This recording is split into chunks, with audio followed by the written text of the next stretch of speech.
The Hopi say that humanity will be given two paths. One leads to peace and prosperity for all, the other, a great purification. Many ancient cultures speak of a previous destruction, the end of an earlier world. Most claim that we are entering a next world, a new world now, potentially a final world. We're going to get into the Hopi prophecies of today, as well as prophecies from other indigenous people, other cultures, other religion, and even some of the modern day prophets. We're going to string it all together and see, are we fulfilling prophecy right now? Is this a cyclical prophecy? And do we have the ability to change the cycle? Possible.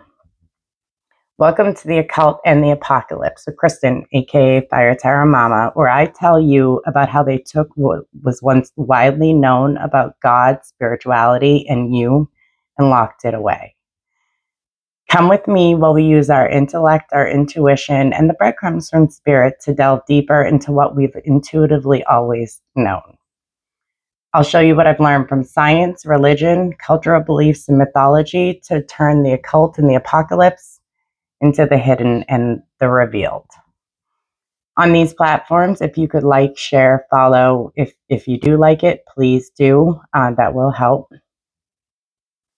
Around 2,000 years ago, the indigenous people of North and South America independently described multiple interactions with divine or supernatural spirits, deities, that came at a time when food was scarce and nothing was good. These divine ones, they educated, they passed down knowledge, and they left, promising to return one day, and each in their own legend. Now, according to the Lakota Sioux, 2,000 years ago, there was a disconnection from the Great Spirit. Awaken, or a sacred being, showed up to two hunters dressed in white buckskin. One of the hunters recognized this was a divine being and lowered their eyes, and the other looked lustfully at the woman. She could see that he was looking lustfully at her, and she beckoned him to her, and then the sand whipped up around them both, and the hunter who had lowered their eyes could not see them through this wall of whirling sand. When the dust settled, the hunter that was left behind saw just a pile of bones. The woman explained that she had allowed this person to achieve all of their desires in just a single moment. They had lived a full life, died, and decayed. She told him to go prepare his people for her arrival, and that she would teach them how to pray. She came to where they were, and she brought with her a sacred bundle. It's unclear if this bundle also had a peace pipe or a prayer pipe, or if it was the bundle itself. So take that as you need to. If you know better, I'd love to hear. She said that within her were 4 ages, and she could look back on the people from each age. She said she would be back at the end of the 4th age to restore humanity and spirituality to a troubled land. She taught them how to pray 7 different prayers. The sweat lodge for purification, the naming ceremony for children, the healing ceremony for health, the adopting ceremony for making relatives, the marriage ceremony to join in marriage, the vision quest for uniting with the Creator, and the Sundance ceremony to pray for the well-being of other people.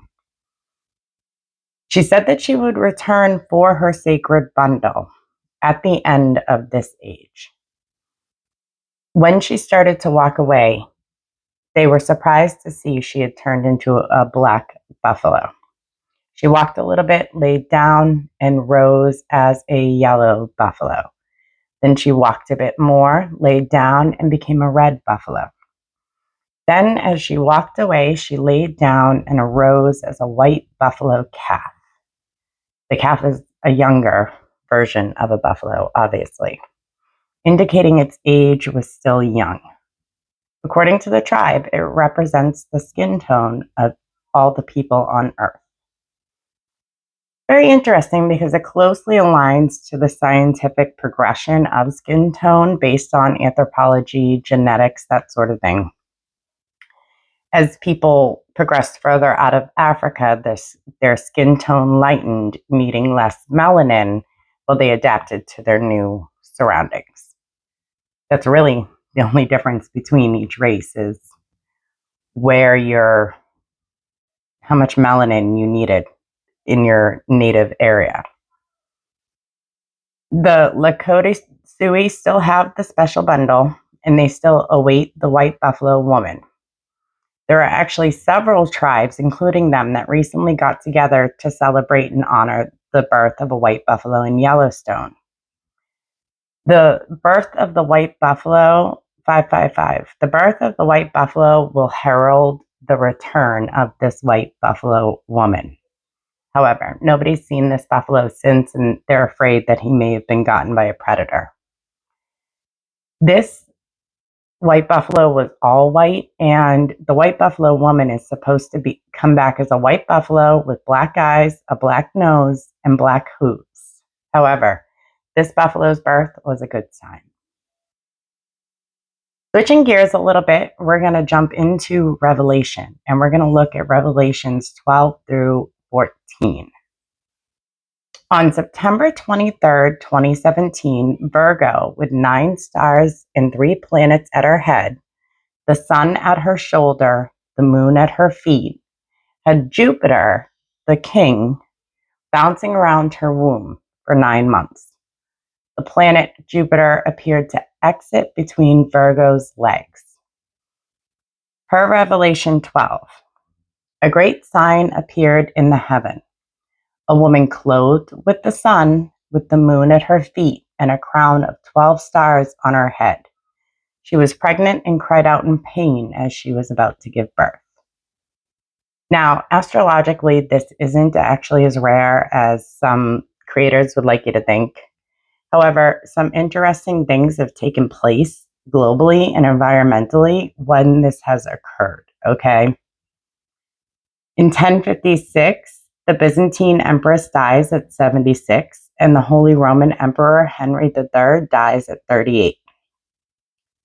In 1293, there was major social and environmental upheaval and a lot of warring throughout the world. In 1493, again, major unrest, socially and environmentally, on a global scale, there was upheaval, including multiple wars. In 1827, still major unrest, wars, changes, including states abolishing slavery, the Book of Mormon being completed, and a lot of other things. And of course, in 2017, there was major geopolitical unrest, major Earth-related events, civil unrest, and more. Sounds like a sign of the times, right? So it doesn't not never happen. However, it was written in Revelation and clearly may be a cosmic indication of some sort of major shakeup. And since Jesus and the occult groups will tell you, as on earth, so in heaven, it's possible that it is heralding as a sign of the times. There are currently some people who believe that the rapture will take place September 23rd this year. They're suggesting this because it's the 7-year anniversary of the sign, and 7s are very spiritually important across cultures. But 7 is important. So even though 7 would have been last year, I think we should look at what happened 7 years after each time the sign that we just talked about. So what happened, right? Well, in 1036, 7 years after 1056, there were a lot of things. There was a major temple completed in China. St. Mark's Basilica was commissioned. Anselm, who was a future Archbishop of Canterbury, becomes the prior at the Abbey of Bec. He later goes on to encourage deep thinking, which was a little bit different for the time. There was the birth of a major Miztec ruler in the Americas, and there was the major Chinese Chan Buddhist who was born. So 2 major births. There were also the deaths of several major heads of state around the world. Seems like history kind of has its ups and downs. It didn't have quite the same amount of unrest as the 7 years prior, okay, when it came to wars and things like that, but still a little bit. What about 1300? Well, Damascus was overtaken, which is another prophecy in the Bible. New heads of state were crowned. There was an attempted coup in Venice. This one, there were a lot of wars fought. Christian sect leaders that were promoting less materialism were burned at the stake. A sultan led an army to push back the Mongolian invasion of what would be Syria, Egypt, Palestine, Jordan, and Lebanon. Southwestern ancestral Puebloans abandoned the Mesa Verde region of the Colorado Plateau, and a lot of new heads of state and new theologians were born. Okay, so what about 1490? There's unrest within the French monarchy. There's a meteor shower or an airburst over China during the Ming Dynasty, and it causes casualties. Leonardo da Vinci is conducting science experiments. New heads of state are crowned. Tribes in Colombia are warring. Many future leaders, artists, poets die across the world. And multiple heads of state are lost. Okay. 1834. Just 2 months before 1834 turned 1834, 2 months before the new year, the Kiowa Indians record the night the stars fell. It was a gigantic meteor shower, okay? Happens all the time, but every 33 years, every 33 years, it's like bigger than typical. President Jackson orders U.S. troops to suppress a labor dispute. French Foreign Legion is formed. Farm laborers from England are sent to Australia for forming a trade union. The Portuguese Civil War ends. Riots across the Middle East. Slavery is abolished in England, and a lot more things.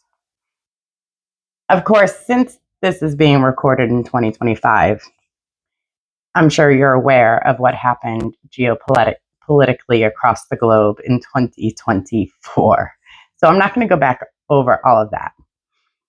But it seems like these 7-year periods come with an overall reduction in unrest. Some wars still going, but not as many, but major social changes, sometimes spiritual in nature, seems to be ushering in major changes, some which would be considered advances in human history. Others would be backslides, right?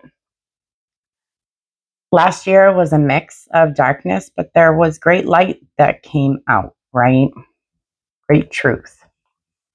So in order to determine if we're fulfilling prophecy, which I would call like little prophecy, are we fulfilling little prophecy, meaning are we partially fulfilling a prophecy, or are we fulfilling a prophecy in a small way that gets bigger at a different point in time, or whether we are fulfilling major prophecy?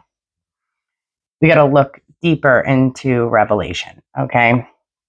The rest of Revelation 12, another sign appears with a red dragon, 7 heads, 10 horns, 7 crowns on its head. Its tail swept a third of the stars out of the sky and flung them to earth. The dragon stood in front of the woman before she gives birth, so that he might devour her child the moment he was born. Well, there were no major meteor showers that year or since, right? 2017, really major ones. So, especially ones that seem to cause fear or damage or just shock, right? No sudden onsets of comets or asteroids, although we've had a lot more near Earth bodies found. There's also the idea of advancing technology, right? We do know that Jesus says, as on earth as it is in heaven. And the 7 years since the sign occurred, we've seen many or have seen a lot of idols, stars fall from grace, right? So there is like a spiritual attribute to this. We know the occultists say, as above, so below. Is there evidence of a red dragon who may be very connected and maybe even controlled by leaders or nations, figureheads? Well, in Revelation, it does go on to talk about this red dragon being flung down to the earth and then being able to ravage the earth. Has that happened? It's debatable. There are several contenders for who this person could be if it did happen. There's a meme floating around saying that it was even verified by Snopes saying that MAGA, M-A-G-A, meant dragon, and I think Sudanese. I looked it up. Looks like it says N-A-G-A, so I think that one got by Snopes, but that doesn't say anything to who is or is not involved if we're in that time, right? Because everybody's used for the purpose of God's divine timing in one way or another. So I would definitely disregard that. I wouldn't worry about that if you come across it. There's so many contenders. Who could pick just one?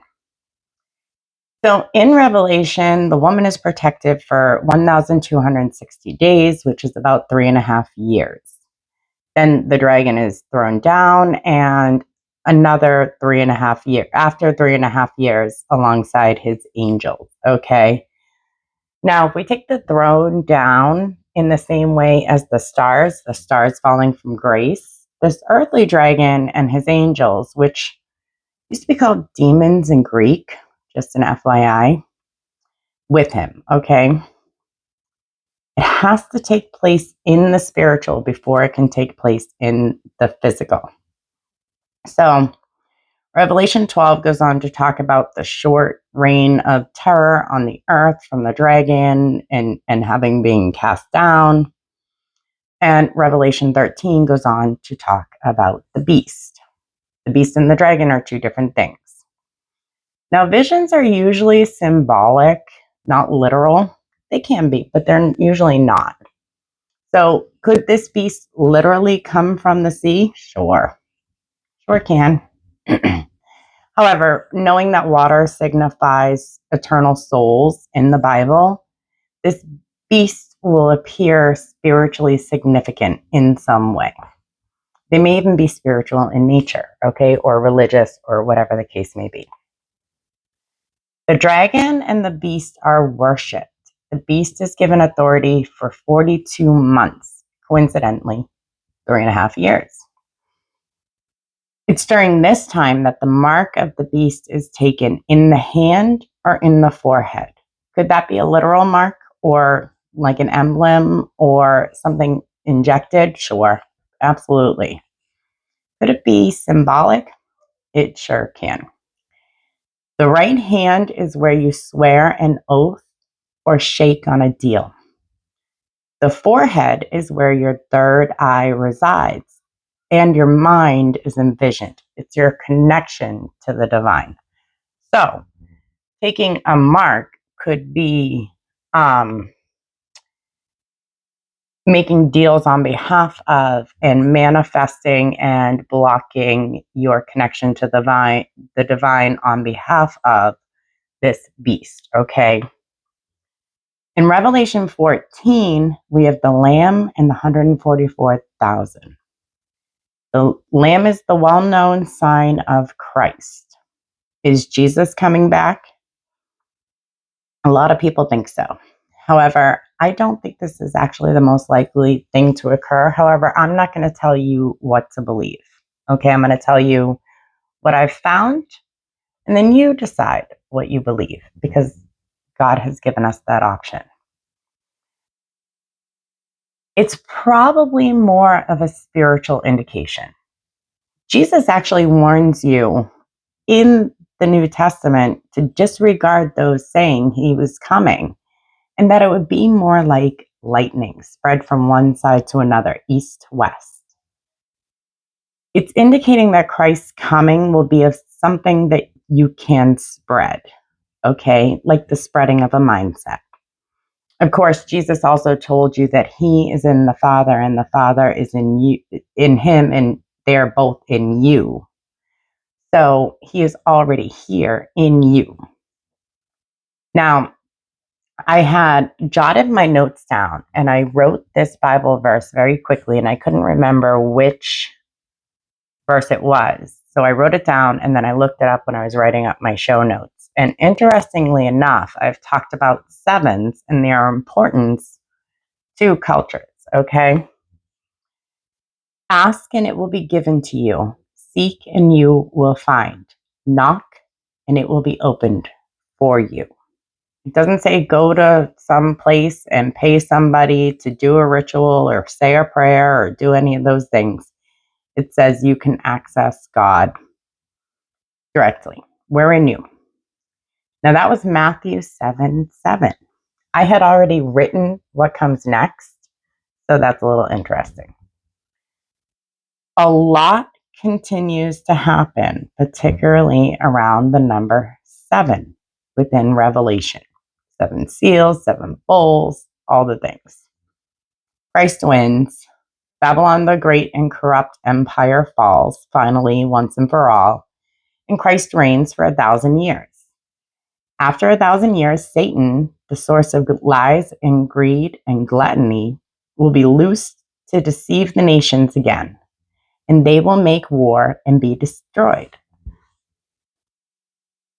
The new heaven and the new earth appear to closely resemble the descriptions across the world of the Akashic space.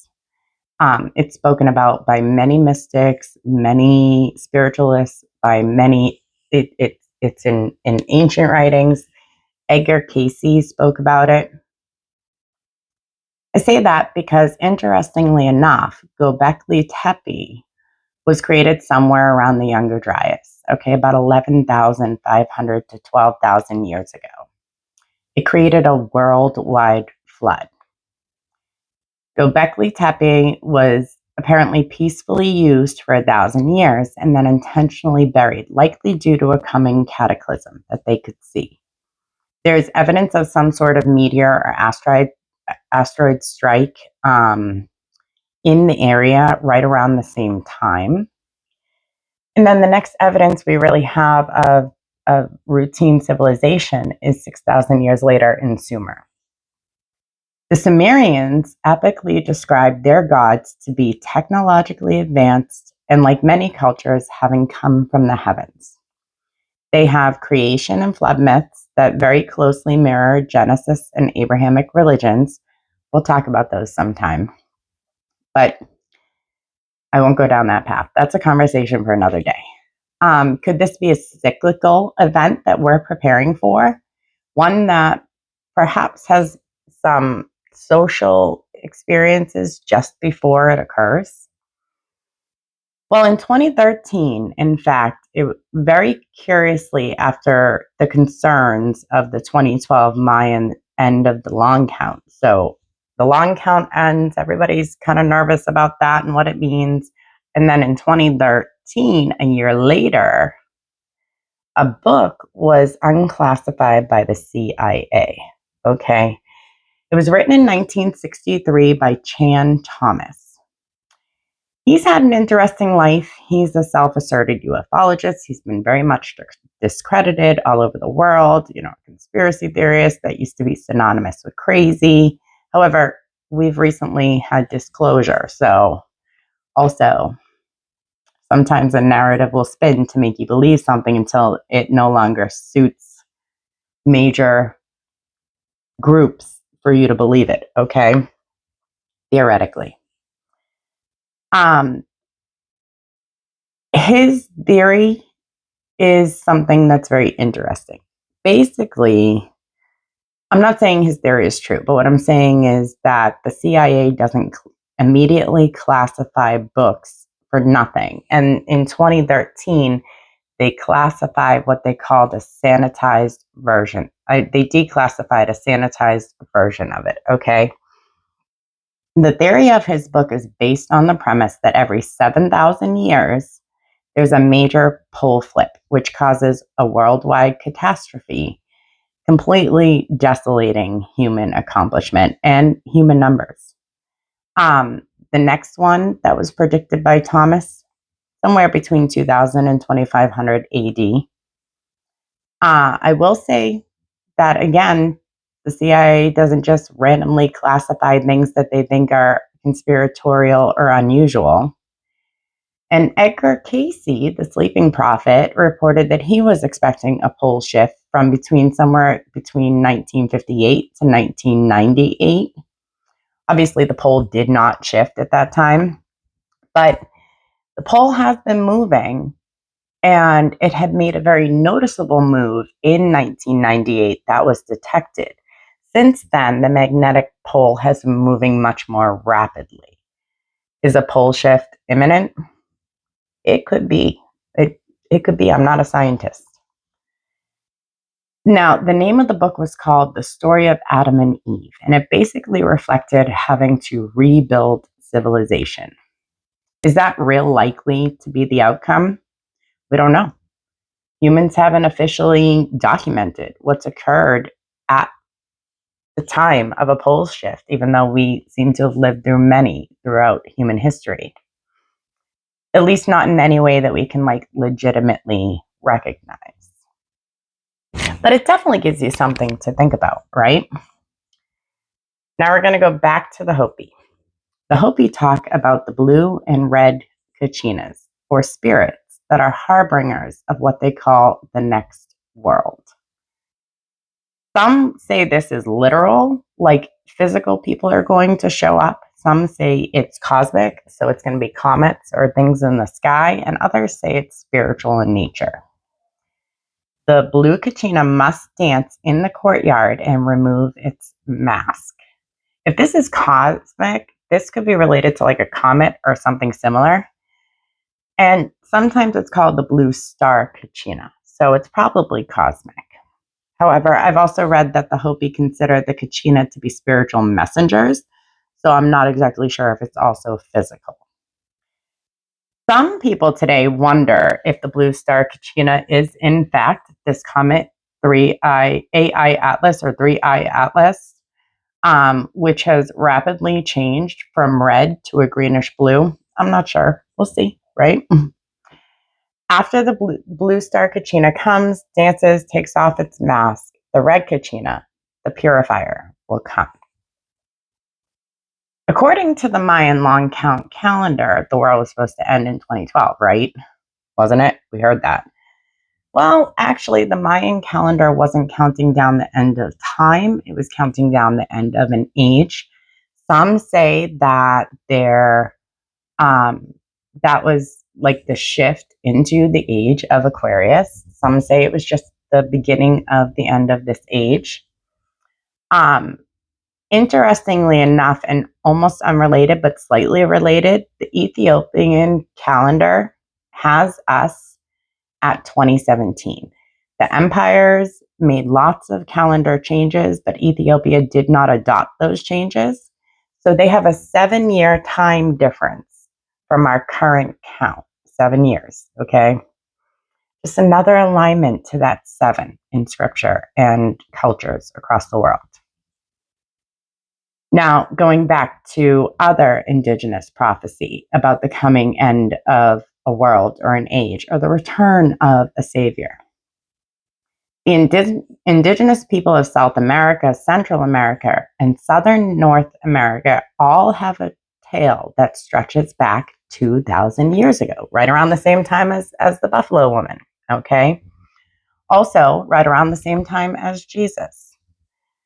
The god described has many names, and depending on the tribe, he either promoted or condemned human sacrifice. He came from the water and returned to it when he left. He said he would return. Some stories explicitly say that he was born of a virgin. In some places, he's Quetzalcoatl. In others, Pahana.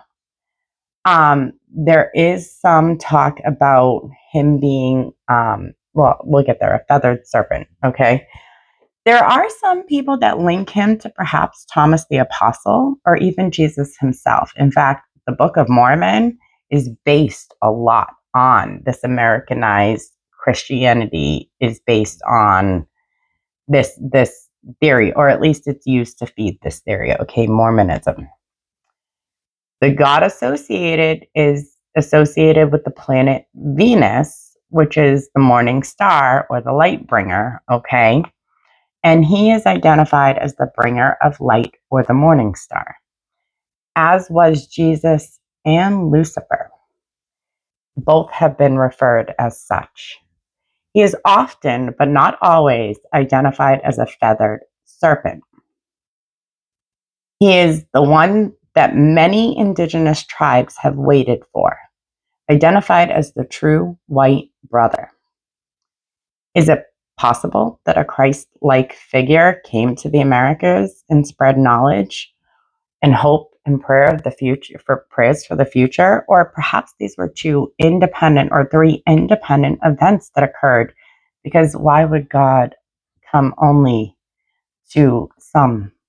Why would only some awaken to the truth of God in one specific isolated spot? God loves all his children.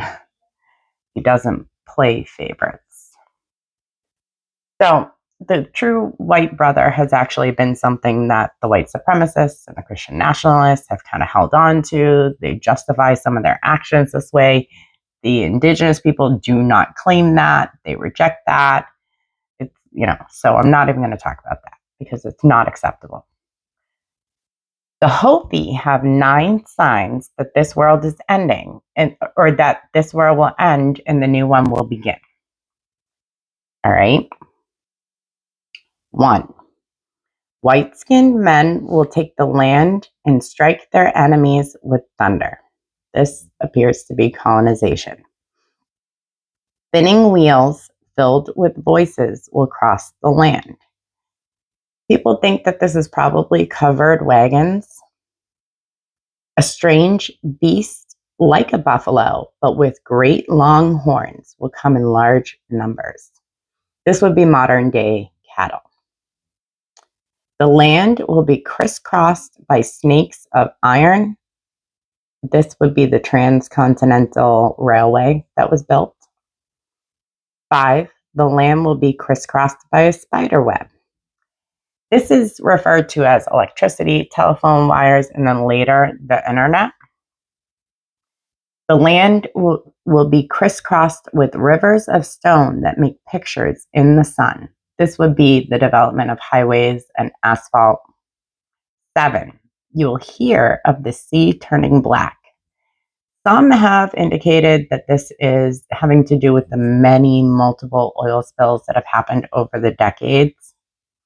8, many youth will wear their hair long and join tribal nations to learn wisdom. This is thought to have actually occurred in the 1960s and 70s and then being revived again today. And then 9 is the appearance of the blue star Kachina. Now, Edgar Cayce, the sleeping prophet, said that man is not influenced by the world, the earth, and its environment, nor by planetary influences and their associations and activities. Rather, man creates order from chaos by obeying the divine laws. By ignoring the laws of the divine influence, man brings chaotic and destructive forces into his own philosophy. Sounds like humanity will collectively have to pick a path, or at least that's what Cayce says will happen. The Hopi also say that we will pick our path. One is green and lush, the other scorched and charred. This echoes the CIA studies that are now declassified that studied remote viewing.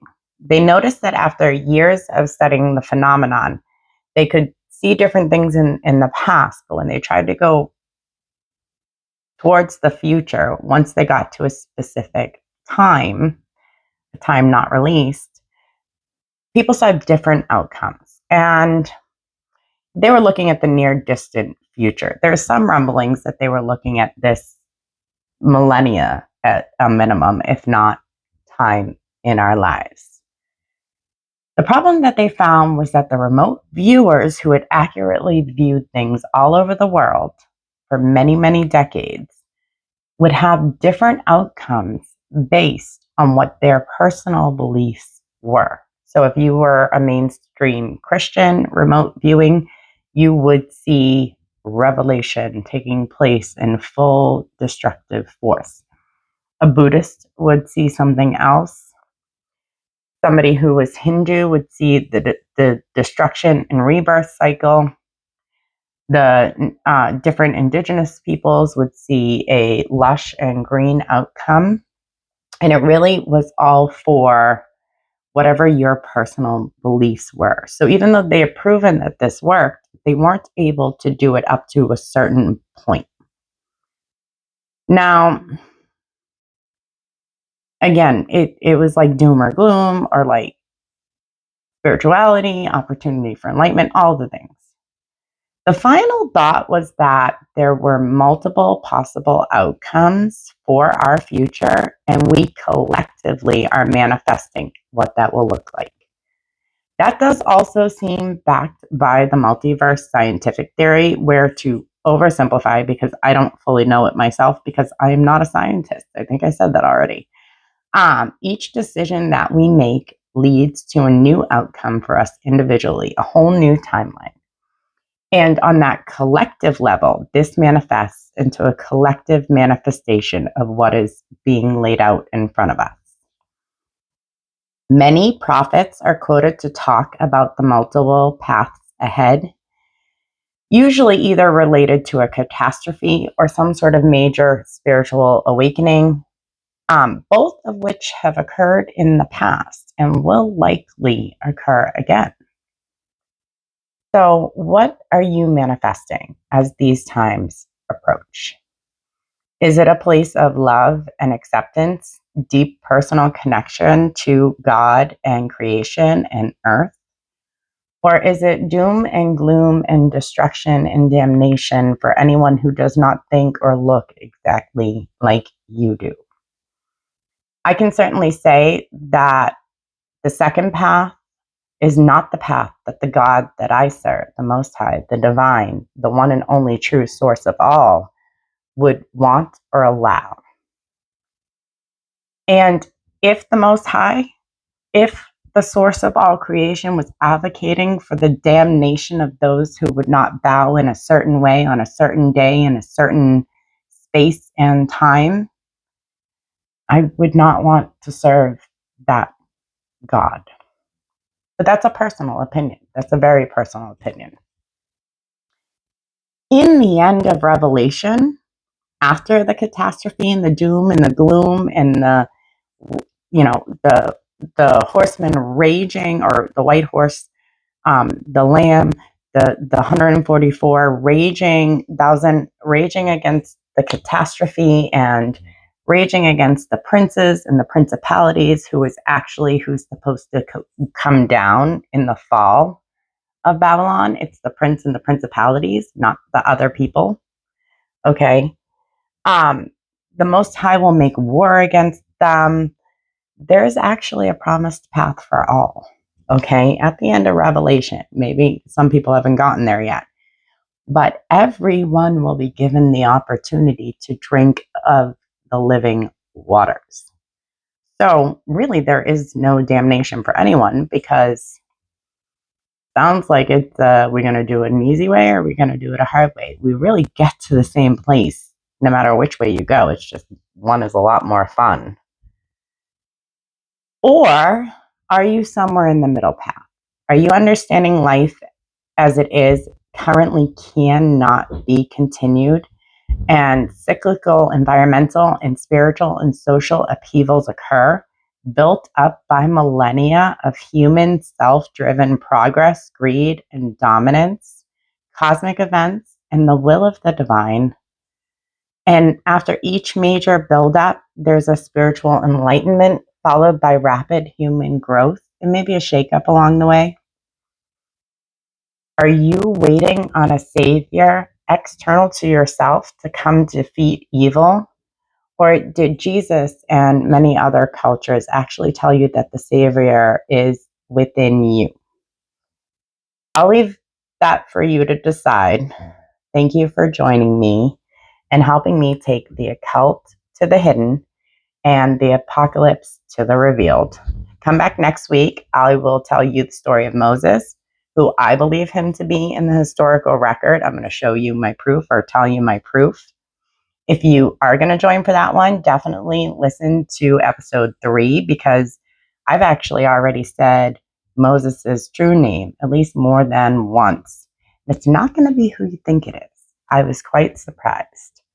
I look forward to seeing you again. Thank you.